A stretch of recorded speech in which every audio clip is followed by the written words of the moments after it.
Bonjour, cette vidéo est la première d'une série de vidéos consacrée à l'étude du micro-framework Slim 3, un micro-framework PHP. Dans cette vidéo, on aborde les bases, donc les notions élémentaires du framework, son installation, les quelques concepts initiaux pour commencer à l'utiliser, et quelques informations supplémentaires. Premier point, Slim 3, comme une très large majorité des packages PHP, s'installe avec Composer. Donc vous devez avoir dans votre projet un fichier composer.json qui contient la dépendance vers Slim qui est ici. Donc le nom du package c'est slim/slim et on va donc utiliser la version 3. Donc avec cette clé 3.étoile, on aura la version la plus récente qui sera installée. Une fois que vous avez créé ce composer.json, vous exécutez la commande composer install et composer va installer les dépendances de votre projet, donc ici le framework le Slim. Une fois que vous avez installé ça, vous allez pouvoir commencer à l'utiliser. Voilà un programme élémentaire écrit en Slim 3. C'est simplement un Hello World. Premier élément, évidemment, on charge l'autoloader qui est ici, donc l'autoloader créé par Composer, et puis ensuite on va pouvoir maintenant utiliser les classes du framework. Trois principales étapes dans ce petit programme. La première ici qui consiste à créer un objet, une instance de la classe SlimApp, qui est en fait la classe de base qui contient un grand nombre de méthodes du framework. Ensuite, une partie déclaration, où on déclare ici ce qu'on va appeler des routes. On va revenir sur ce concept important. Et puis, dernière partie ici, l'appel à la méthode run sur l'objet app qui va déclencher le framework, c'est-à-dire qui va déclencher le traitement de la requête HTTP courante par le framework. Et cette requête HTTP va être confrontée aux déclarations qui ont été faites ici dans ce qu'on appelle des routes. Donc la requête HTTP est comparée à un ensemble de routes. Ici, on n'en a qu'une, mais on va très rapidement en avoir un nombre bien plus important. Et dès que le framework trouve une route qui coïncide avec la requête, il va déclencher une fonction de traitement de cette requête. Alors, comment la comparaison est faite? Eh bien, la première chose qui est comparée, c'est la méthode HTTP qui est dans la requête. Ici, dans cette route qui est déclarée, on indique qu'on veut réaliser un traitement lorsque une requête de type GET arrive. Alors évidemment, ce n'est pas toutes les requêtes GET qui arrivent sur le framework qui vont être traitées ici, ce sont uniquement les requêtes de type GET dont le chemin d'URL coïncide avec le motif qui est exprimé ici. Dans ce motif, qu'est-ce qu'on trouve? Une partie fixe ici au début, /hello/. Donc les requêtes qui débutent par cette partie hello seront potentiellement traitées concernées par cette route. Ensuite, on trouve une partie variable, ici entre accolades. Les accolades indiquent que c'est une partie variable. Donc ici, cette partie du motif va coïncider avec n'importe quelle valeur dans l'URL. Et puis, à la dernière partie ici, on trouve un élément optionnel, entre crochets. Tout ce qui est entre crochets dans le motif correspond à des choses qui sont optionnelles. Donc ici, ce qu'on est en train de dire, lorsque je reçois une requête HTTP de type GET, pour lequel le chemin d'URL commence par /hello/ suivi d'une valeur quelconque, et à la fin on a éventuellement un /, alors la requête est concernée par cette route, et dans ce cas-là, le framework va appeler cette fonction, qu'on appelle une fonction de route, pour traiter cette requête. Alors, avant d'aller un petit peu plus loin sur cette fonction de route, examinons d'abord un peu plus précisément à quoi est comparé ce motif dans la requête. Alors, ce motif, voilà une requête élémentaire qu'on va envoyer sur notre application. Ce motif est comparé à une partie de la requête qu'on appelle le pass info. Le pass info de la requête, c'est la partie dans cet exemple qui est ici en vert. Donc c'est la partie qui se situe derrière le nom du script que l'on exécute. Ici, index.php, c'est le programme que je viens de vous montrer juste avant et qui contient donc les déclarations de route et surtout le run de Slim. Donc cette partie de l'URL, on appelle ça le pass info. Comment c'est traité? En fait, quand le framework reçoit une requête, donc un get, dans le chemin d'URL, dans l'URI qui désigne la ressource traitée, qui est désignée par cette requête. Donc le framework va extraire la partie passe info de cet ensemble. Ce passe info est comparé donc au chemin qui est déclaré dans la route. Donc le framework, lui, ce qu'il va faire, c'est comparer la méthode get avec ici le nom de la fonction qui est de déclaration de route. Lorsque ça coïncide, il compare le passe info de la requête avec le motif qui est indiqué dans la déclaration de la route. Et lorsque ça coïncide, eh bien, il va déclencher cette fonction ici, fonction de route. Alors cette fonction, quelle tête elle a? C'est une fonction dont le profil est le suivant. Cette fonction reçoit 3 objets en paramètres. Un objet qui représente la requête courante qui est en cours de traitement, ici, qui est de type request. Un objet qui représente la réponse en cours de construction et qu'il faudra renvoyer.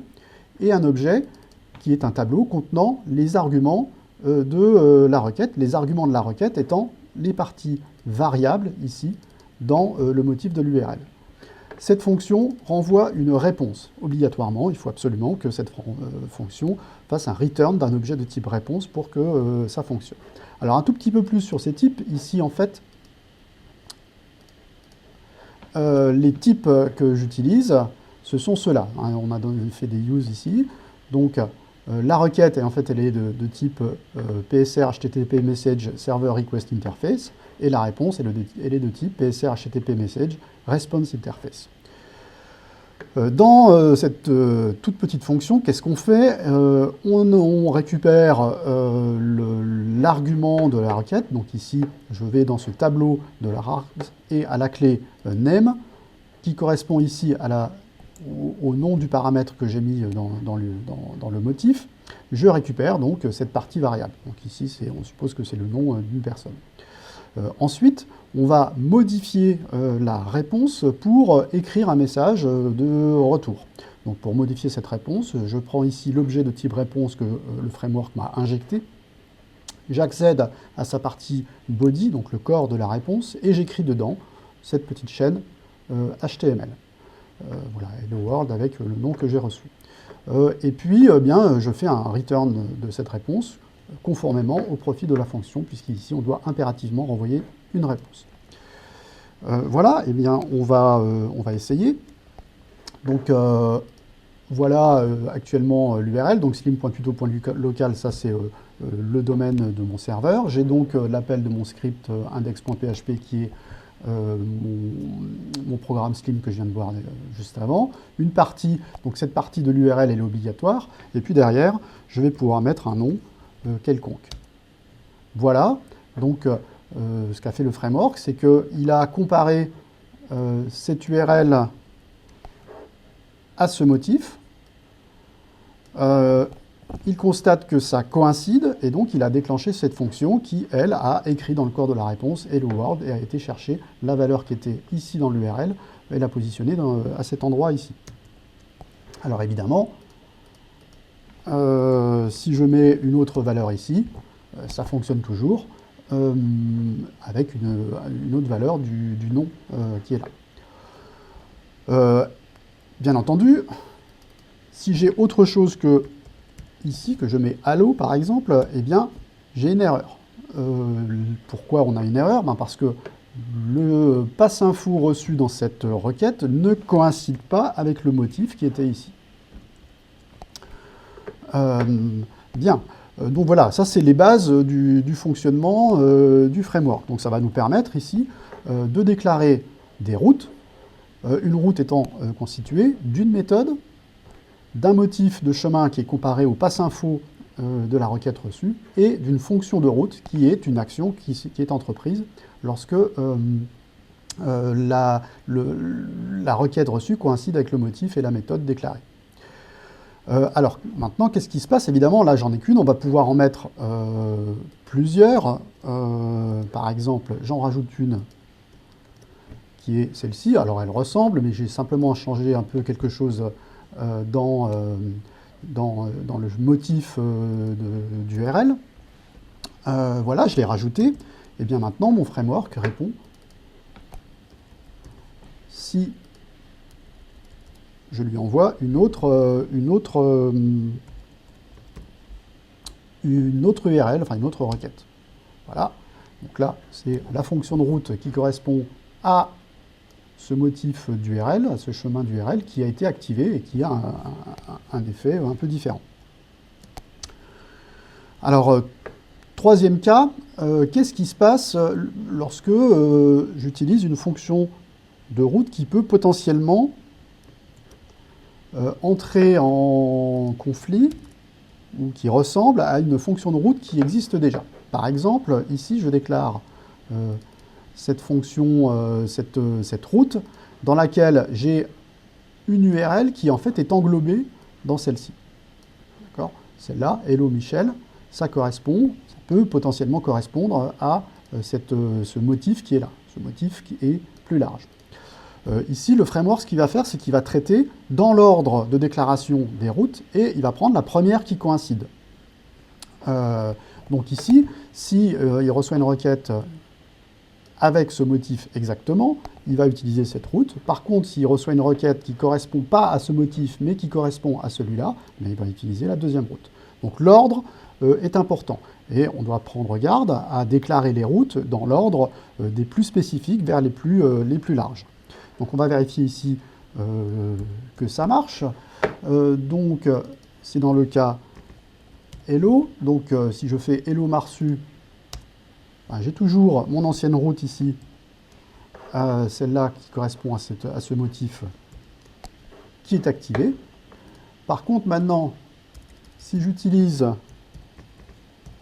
le motif hello Michel, et bien ici, j'ai un résultat différent qui correspond à la route ici, qui a été utilisée puisque c'est la première qui a coïncidé avec la requête qui a été reçue. Alors un petit point, qu'est-ce qui se passe si jamais on inverse l'ordre des routes? Eh bien on va voir, on va tester. Donc je recharge. Et ici, j'ai une erreur. Alors là, mon framework est configuré pour me retourner très peu de messages d'erreur, mais en fait, l'erreur, c'est que le framework me dit, attention, vous avez une route qui est masquée par une route plus générale. Donc je vais remettre ça dans l'ordre. Voilà, alors bien évidemment, ici j'ai utilisé que des get, mais on peut parfaitement ici traiter toutes les méthodes HTTP qui existent dans la spécification du protocole, des posts, des puts, des delete, etc. Ces routes vont être comparées à la méthode qui est reçue dans la requête, et ici, cette route ne sera activée que dans le cas où la requête qui est reçue, c'est une requête de type delete. Alors, je vais me repositionner, remettre ma requête get. Voilà, donc maintenant, voilà, je suis capable d'utiliser les aspects fondamentaux et essentiels de Slim.